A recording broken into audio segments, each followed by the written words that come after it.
Hello అందరికీ, ఎలా ఉన్నారు అందరూ? ఈరోజు వచ్చేసి నేను పప్పు చేస్తున్నానండి.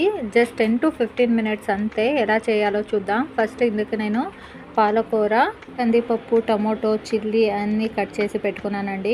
ఒక కుక్కర్లో కొంచెం ఆయిల్, జీలకర్ర, ఆవాలు అన్నీ వేసుకొని చిల్లీ, టమోటో, ఆనియన్, సాల్ట్ అన్నీ వేసేసి, పసుపు అన్నీ వేసేసి నీట్గా మిక్స్ చేసుకుంటున్నానండి. నేను ఫస్టే తిరగమాత వేసుకుంటున్నాను. ఇప్పుడు పాలక్ వేసుకొని నీట్గా మిక్స్ చేసుకుంటున్నానండి. అలాగే నేను కందిపప్పు కూడా వాష్ చేసి పెట్టుకున్నాను ఒక 5 మినిట్స్ వాటర్లో.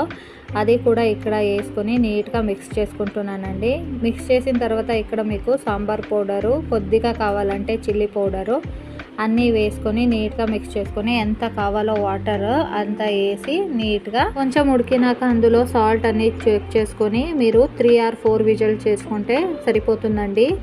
చాలా ఈజీగా 10 to 15 మినిట్స్లో రెడీ అయిపోతుంది. ఈ వీడియో మీకు నచ్చినట్టయితే లైక్